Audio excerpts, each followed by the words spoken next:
서초의 봄입니다. 검찰 또 법원의 이야기를 나누는 코너죠. 자, 검찰공화국의 심장부 서초동에 봄이 오는 그날까지 본격적인 검찰 관찰 시사 토크 이현주 변호사, 이진동 기자와 함께하겠습니다. 안녕하십니까? 안녕하세요. 네, 오랜만에 뵙습니다. 네, 감사합니다. 자, 이제 이진동 기자님 오셨으니까 이 서초의 봄으로 또 출연하는 거는 이번이 처음입니다. 그렇지만 그동안 검찰 관련 취재도 많이 하셨고 그래서 기대가 되는데요. 첫 번째 주제가 최근 뉴스버스가 보도했던 검찰의 민간인 사찰 관련된 얘기를 좀 해보려고 합니다.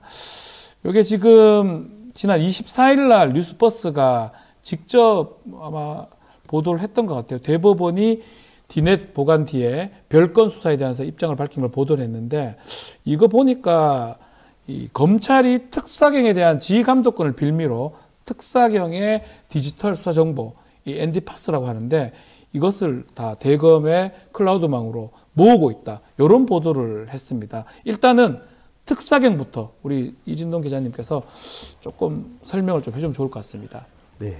그러니까 이 이제 엔디파스 보도는 디넷 보도에 이어서 나온 얘기거든요. 네. 근데 일단 엔디파스 얘기는 뒤에서 하고 특사경은 소위 말하면 이제 경찰이 아닌데 경찰 역할을 부여해 줬다고 볼 수가 있습니다. 그래서 그 일단 전문화되어 있는 분야, 뭐 조세, 금융 이런 분야에 그 경찰 역할을 부여해서 그 일반 경찰과 같이 수사권을 부여해 주는 겁니다. 지금 현재 그러니까 행정기관 같은 경우도 식품담속을 나가는 경찰이 있거든요. 구청이나 이런 데 보면 이런 걸 바로 특사경이라고 생각하시면 되겠습니다. 그렇죠. 실업급여를 실업보험급여를 부정으로 타먹는 경우에는 고용노동부에도 있고요. 노동부에도 있고, 그죠? 근로기준법 위반 사건은 노동청에 있고 그렇죠. 자, 특사경이 수집한 내용을 엔디파스에 이제 모아둔다고 했는데 지금 말씀대로 뭐 금융위, 금감원, 고용노동부, 식약처 이게 특사경이 많잖아요. 상당히 많은데 이 사실 이런 정보들이 꽤 많을 건데 이걸 검찰에서 가져간다 이 말씀입니까? 그렇죠. 그러니까 방금 이제 고용노동부 특사경 얘기를 하셨는데 상당히 그 폭이 큽니다. 금융위 금감원에는 자본시장 조사단이 있어서 금융 관련 조사를 할 수가 있습니다. 그러니까 계좌 압수수색이라는 계좌를 다 들여다볼 수가 있는 겁니다. 그리고 요즘 이제 최혜병 사건 관련해서 문제가 되어 있는 국방부 검찰단 이런 경우도 해당이 되고 고용노동부, 식약처 그리고 서울시 아까 얘기했던 서울시나 경기도 행정기관에도 민생사법경찰단이라는 게 있습니다. 그래서 지금 현재 한 42개 정도 특사경이 있다고 해요. 근데 이 가운데 26개 정도 기관이 지금 이 대검의 엔디파스에 참여하겠다 내지는 참여하고 있고 참여할 예정이다 이렇게 지금 밝힌 걸로 나와 있거든요. 그래서 상당히 그 폭이 크잖아요. 상당히 큰데. 이 특사경들이 근데 아까 수사를 하잖아요. 수사권이 있어요. 똑같이 압수수색도 할 수 있고 다 할 수 있거든요. 그 압수된 정보를 대검의 클라우드망에 모아준다는 겁니다. 그러면 대검에서는 이걸 지원한다는 명분 아래 이걸 분석해서 이쪽에 지원해 주는 거예요. 근데 문제는 이걸 전체를 수집해서 관리하고 있다라는 거죠, 대검이. 이게 처음에 작년에 시연까지 했어요. 공개된 내용에 저희 뉴스버스가 따로 이렇게 숨기는 내용을 찾아낸 건 아니고 시연까지 할 정도로 공개된 내용인데 문제는 저희들이 디넷 보도를 하다 보니까 디넷을 불법적으로 재활용한 사례들이 나왔다는 거거든요.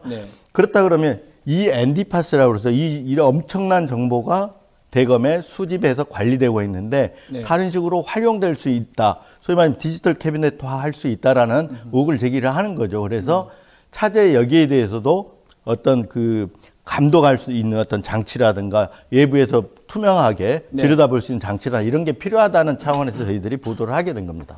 이게 뭐 사실 문제될 만한 게 개인정보보호법 위반될 수도 있을 것 같고 일반적으로 압수수색을 하러 가면 휴대전화를 먼저 가지고 오잖아요. 영장에 어떻게 기재를 하죠, 통상은? 형사소송법에서는 그 영장상에 관련성 있는 정보만 수집하도록 돼 있는데 사실은 그게 불가능한 거거든요. 왜냐하면 컴퓨터를 압수수색하면 검색어를 하나하나 넣어가면서 파일만 쏙쏙쏙 그 파일만 저장해 가서야 되는데 그게 불가능하잖아요. 거기 뭐 상주를 하면서 몇 주 상주를 하면서 할 수도 없는 거예요. 전체를 떠가지고 옵니다. 근데 영장에는 관련성 없는 정보는 삭제, 폐기, 뭐 반환할 원래 같으면 그런데. 그렇죠. 예. 왜냐하면은 형사소송법상에 관련성 있는 정보만 압수수색해야 한다라고 돼 있으니까. 네. 근데 그 불가피한 경우에 전체를 받았을 때는 나머지는 그렇게 처리하도록 판사가 제한을 둔 거죠. 실제로 그렇게 합니까, 근데? 하려고 하는데 방금 이제 변호사님 네. 얘기하신 대로 처음에 가져갈 때는 다 네. 가져가요. 이제 그래서 이 참관 선별 절차가 굉장히 중요하거든요.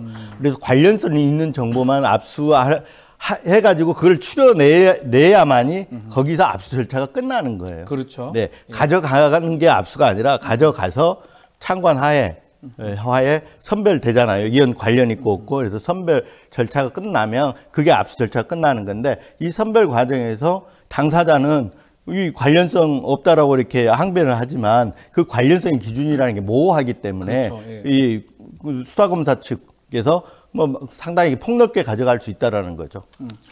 이게 그래서 최근에 그 대법원에서 문제된 것도 바로 이 사건이었어요. 그래서 그 네. 원주시청의 공무원을 국도계획법 위반. 그러니까 인허가 편의적으로 인허가를 내줬다 땅을 쪼개서라고 네. 하면서 이 사람 핸드폰을 압수수색을 해갑니다.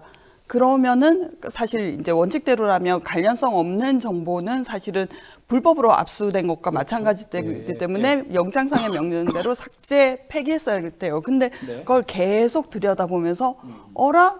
우리 검찰 수사과장하고 네. 수사 진행 상황에 대해서 얘기를 주고받네 하면서 별건 수사로 들어간 거죠. 문제가 될 수가 밖에 없네요. 사실은. 근데 여기서는 네. 또 하나 그 당시에 원주지청의 부장이 이복현이었습니다. 그래서 당시 지금 금감원장. 예, 예. 그래서 이 수사를 이렇게 무리하게 드라이브한 것도 역시 그때 그 문재인 정부하고 등지면서 뭐 적대적인 분위기에서 이루어진 수사가 아닌가라는 의심이 있고요. 네. 일단은 그래서 지금 그 사건이 이제 대법원에서 확정이 된 거죠. 대법원 태도는 명확합니다. 네.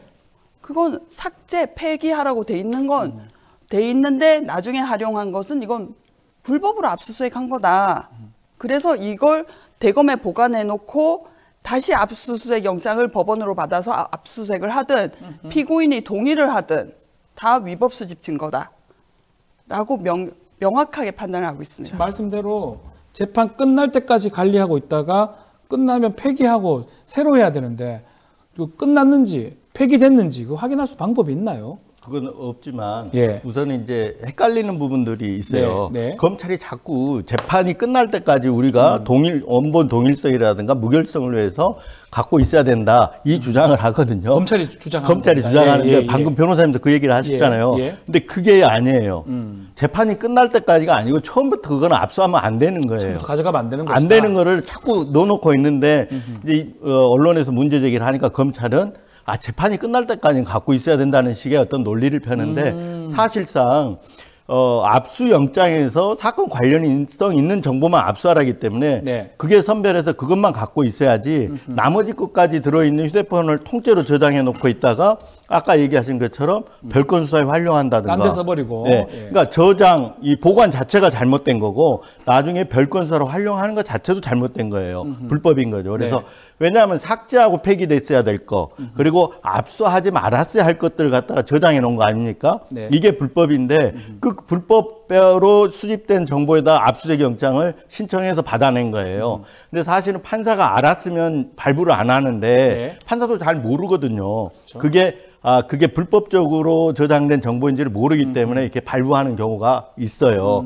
그래서 검찰은 봐라, 영장을 발부했으니까 적법한 거 아니냐고 하는데 판사가 그거 알고 한 게 아니라 알았다면 발부가 안 됐을 거예요. 그래서 이건 전부 불법에 의해서 불법으로 이루어진 행위들이다. 이렇게 볼 수가 있는 거죠. 판사가 영장에 모르고 이게 내주는 경우도 있겠네요. 그러면 그 실무적으로 뭐 사실 예. 대검 서버를 압수수색을 한다는데 네. 뭔지 잘 몰랐었을 가능성도 있습니다. 판사가요? 근데 예. 저는 이것이 보관하는 행위 자체의 위험성을 말하고 싶어요. 이게 어떤 거냐면 여기서 별건 수사를 한다뿐만 아니라 첫째는 이게 정보 보관 이용의 형평성, 네. 평등성이 확보될 수 있냐. 가령 한동훈 한동훈 전 검사장의 네. 그 이미징 파일 번호 푸는데 실패했지만 그건 보관하고 있을까? 아닐 것 같거든요. 저 생각에는. 그리고 네. 또 하나는 그래서 이런 행위, 이런 디지털 정보의 이용 가능성, 활용 가능성을 아니까 문제된 검사들, 그 청담동에서 술 접대 받은 검사들, 그리고 박영수 전 검사장 다 핸드폰을 바꾸거나 잃어버리거나 망치로 깨부수거나 합니다. 그래서 일단은 보관하는 정보의 주체, 그리고 활용하는 정보에 대해서 누가 형평성, 물론 이거 누구 거냐에 따라서 보관을 하냐 안 하냐. 그리고 두 번째는 일단 보관하고 있는 이상 유혹을 느끼죠. 별건 수사를 들어가는 것뿐만 아니라 그 사람의 약점을 이용해서 다른 사람의 범죄를 캐내는 것도 이용됩니다. 왜냐하면 예전에 검사들의 관행을 보면은 그 여자 관계, 뭐 내연 관계를 이용해서 자백을 얻어내기도 하고, 휴대전화나 이런 다 있잖아요, 모든 게. 그리고 또 하나는 회사에 관해서 회사를 운영하다면 횡령 배임 문제되는 거라서 이거 정치인에게 너는 횡령한 금액은 어쨌든 부의 자금을 만드는 것은 횡령죄가 되는 거니까요.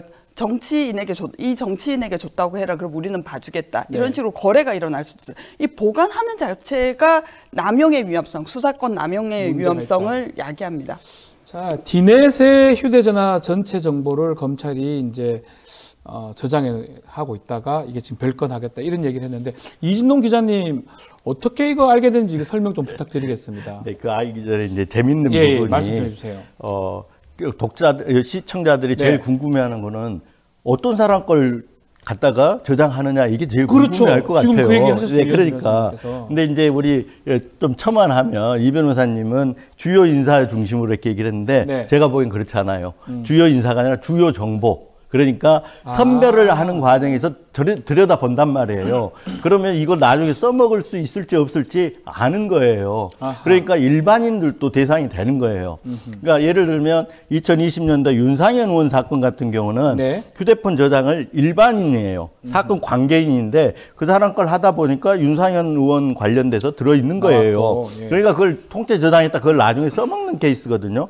그래서 자꾸 이게 주요 인사만 대상이 되는 것처럼 하는데 그렇지 않고 일반인도 얼마든지 대상이 될 수 있다.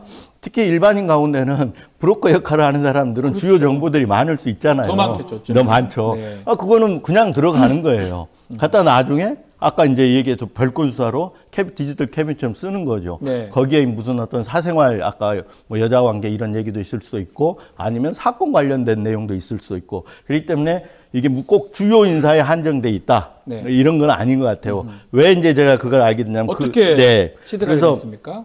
저희들이 이제 수사받는 것 중에 하나가 부산저축은행 부실수사 의혹이에요. 윤석열 대통령이 주인검사로 있었던 2011년도에 부산저축은행 수사 중에 대장동 대출건이 들어있었는데 이거를 무마한 의혹이 있다. 이걸 대선 국면에서 저희가 맨 먼저 보도를 했어요. 근데 이 보도가 그 대선 국면에서 그 뉴스타파에서 신앙림 김만배 씨 인터뷰권으로 해서 그때 이제 책값이 오간 게 불거졌지 않습니까? 이 수사를 하다가 그 여파로 당신들도 그러면 김만배 어떤 지시 내지는 주문하에 이 보도한 거 아니냐? 그러니까 얼토당토하는 수사를 시작한 거예요. 그래서 압수수색을 했고 그 압수수색을 제가 받는 과정에서 포렌식에 참관을 했죠.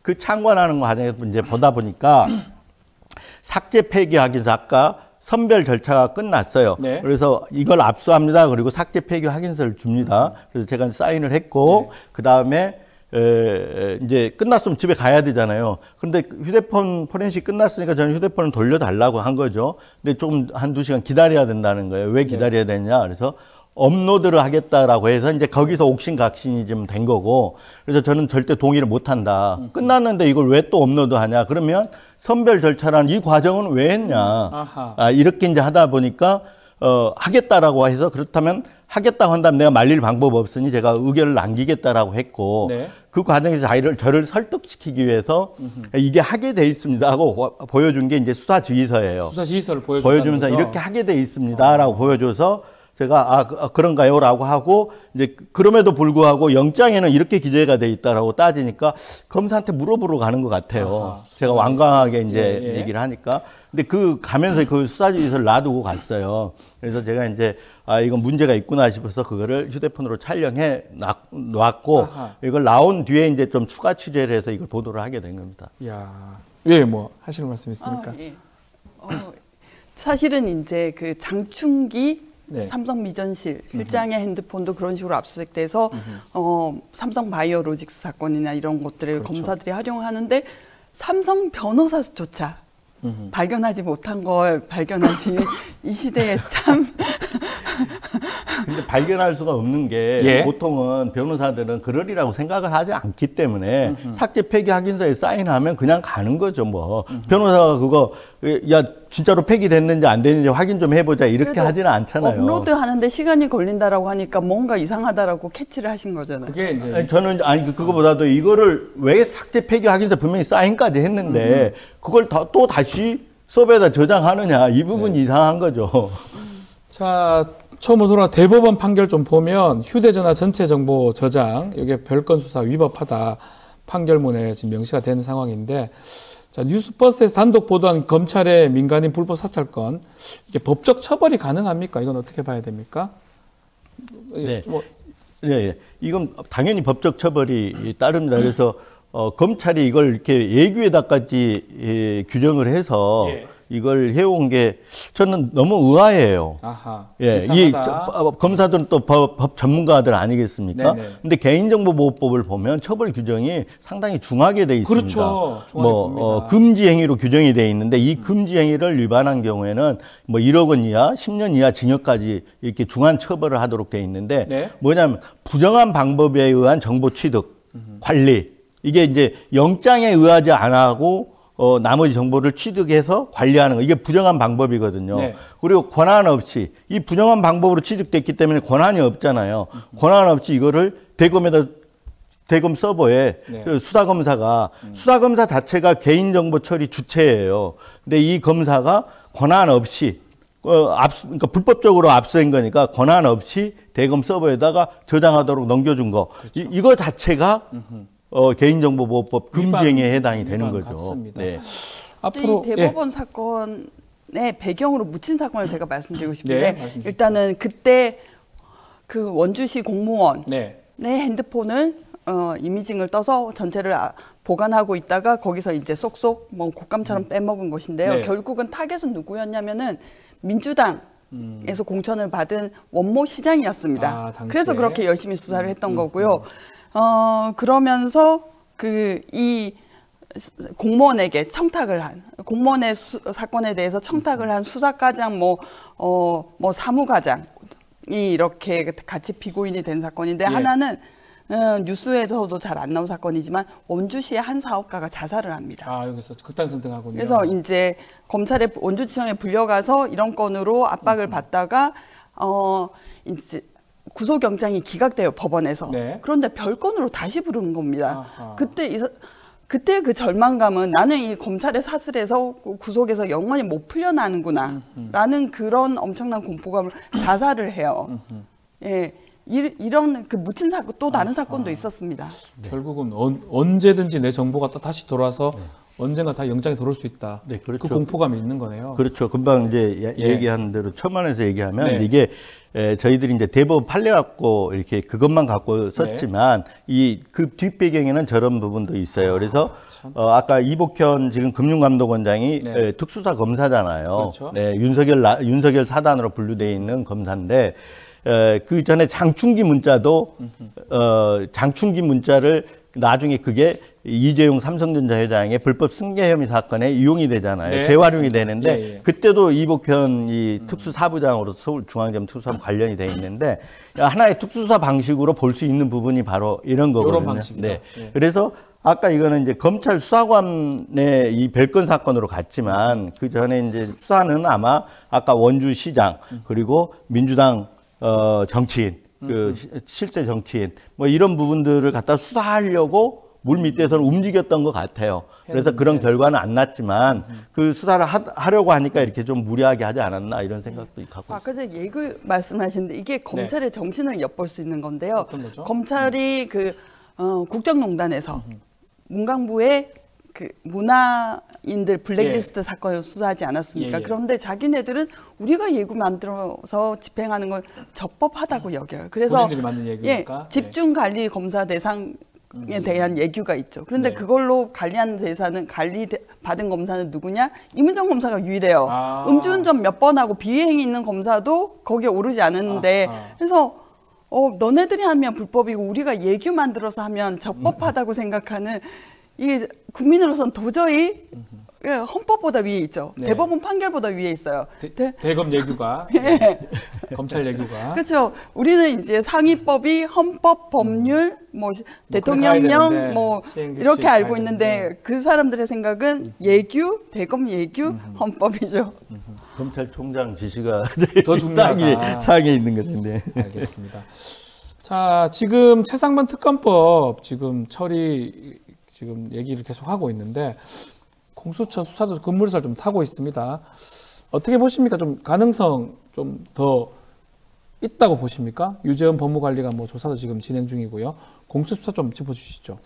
제 생각에는 어차피 기소권이 없는 이상 결실을 맺기는 힘들고 죄송하지만 공수처가 일단은 우리 나름 수사 열심히 했다라는 밑작업 정도를 하는 게 아닐까 그 정도 의미밖에 저는 들 수 없을 것 같아요. 큰 어떤 의미 있는 결론 나기는 좀 어렵다 이렇게 일단은 보시는군요. 인원도 너무 작고 그 예. 많은 정보를 다 이제 검토하고 분석하고 뭐 동시다발적으로 부르고 그런 인력 자체도 인력 그리고 수사 능력 그리고 막아줄 방패막이 있는 공수처장 지금 신임 뭐 다시 새로 오시게 됐는데 네. 모든 것에 대해서 물음표가 많이 가는 조직이기 때문에 그렇습니다.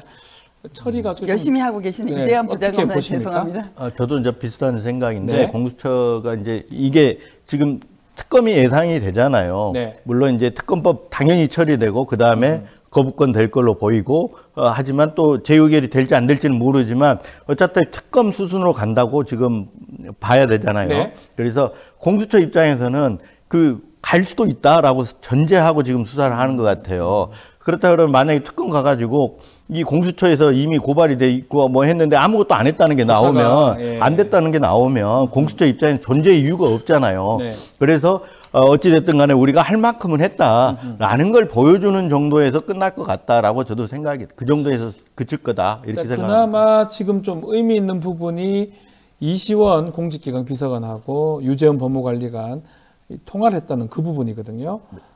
또 유재현 법무관리관이 두 차례 정도 열 몇 시간 정도 조사를 받았다고 하는데 뭔가 좀 달리 진행될 부분들이 좀 있을까요? 뭐 진술을 바꾼다든지. 글쎄요. 일단은 대질 신문을 하면 굉장히 재미있는 광경이 네. 벌어질 것 같습니다. 왜냐하면은 대질 신문이요. 네, 유재훈 관리관은 통화는 한 건 맞다. 근데 이시원 공직기강 비서관이 무슨 말을 했는지는 그 사람한테 물어봐라. 그렇게 얘기할 가능성이 높겠죠. 아니 그렇게 얘기했어요 이미. 얘기했어요. 그리고 전 국방부 장관은 이 전 국방부 장관은 기록 회수하는 건 나는 우즈베키스탄에 있지 않았냐 모른다 돌아와 보니 와 있더라라고 했는데 유재현 관리관은 국회에서 장관 지시로 했다.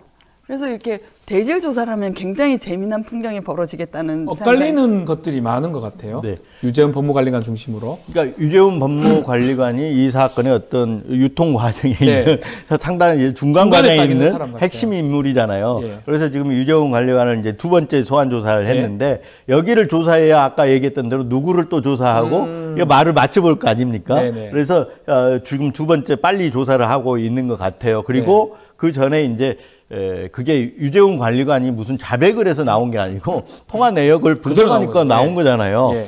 그래서 공직기관 비서관하고 통화한 것도 나오고 경북경찰청에 통화한 것도 나오고 했으니까 이제 쪼는데 지금 추궁을 하는데 지금 기억이 안 난다라고 이렇게 얘기를 하는 것 같아요. 그럼 이제 그 다음부터는 공수처의 몫이죠. 아까 얘기했던 대로 말이 안 맞는 부분 장관을 불러서 조사한다든지 그 밑에 이제 경북경찰청 그리고 이시원 공직기강 비서관 이런 사람 주변 조사를 다 해서 맞춰야죠. 네. 그런데 제가 이 사건을 우연히 반복되면 우연일 수가 없지 않습니까? 그래서 이제 박정훈 대령이 김계한 사령관이 나한테 정확하게 명확하게 지시를 한 건 아니다. 그냥 넌지시 내가 알아먹고 하기를 바라면서 대통령이 국방 관련 일로 이렇게 진노한 적이 없다고 하더라. 그 얘기했죠. 했는데 사실은 그 김정민 변호사가 이 일을 그럼 국방 일로 이렇게 진노한 적 그러면 항상 대통령 옆에서 국방 관련 일을 협의를 하고 보고를 하는 사람이다. 그래서 뭐 임기훈 국방비서관, 사실 임기훈 비서관하고 김기한 사령은 통화한 내역이 딱 그때 포착이 된 거예요.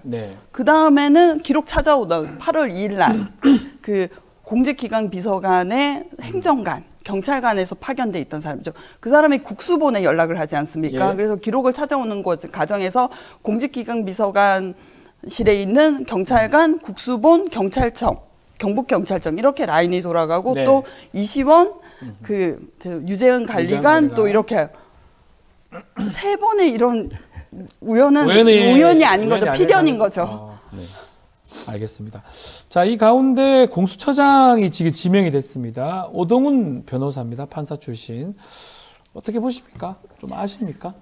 저는 개인적으로 뭐 한두 번 뵌 적은 있어요. 알고는 있는데 그냥 아는 정도지 뭐 자세히 이렇게 모르는데 판사 출신 알고 굉장히 점잖은 분은 맞아요.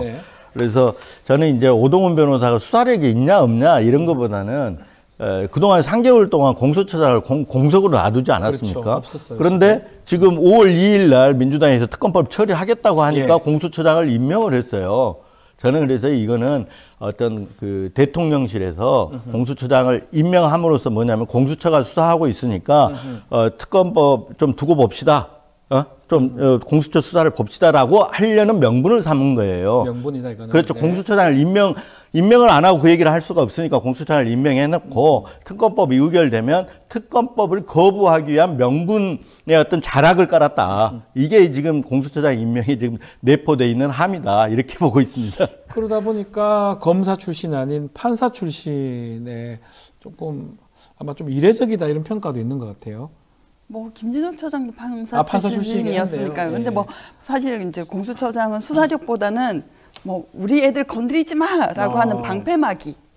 그리고 외부에서 공격을 해올 때 결기 있게 이제 차단시키는 거 그런 역할이 중요한데 대부분 판사님들이 그렇게 좀 벽면 선생 이쪽 타입이 가깝지 막 공격성이 있게 막 가단성이 내가 세지 못하다 그런 분들이 많아요. 그래서 이분도 합리적이긴 하겠지만 그런 용기와 결단력은 있을까 저는 의문은 있게 되고요. 역시 저도 그 이준정 기자님께 동의하는 것은 일단 검사 출신을 내세우면 너무 속보이니까 일단 여기서 하고 있는데 수사 결과도 나오기 전에 무슨 설레발을 치느냐 공수처 결과를 기다려보자라는 수단이라고 생각합니다. 어쩌면 수사하고 있다 보여주기도 하고 최상병 특검 또 더 나아가서 검사 아니지 않느냐 판사 출신 아니지 않느냐 이런 얘기 좀 하려고 명분 축적하기 위해서 지명한 거다. 청문회 통과 가능합니까? 어떻게 봐야 됩니까? 일단은 지금 공수처장 후보로 2명이 올라왔잖아요.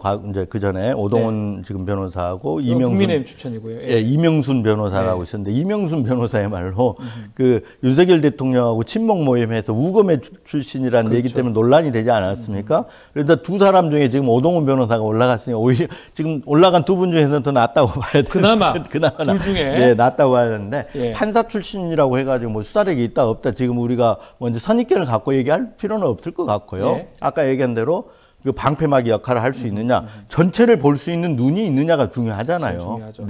그래서 이분이 이제 그 역량에 대해서는 두고 봐야 알고 이제 청문회를 또 보면 알 것 같아요. 청문회를 하는 이유가 그거 검증하라고 하는 거 아니겠습니까? 수사력이라든지 어떤 그 검증 때문에 필요하다. 알겠습니다.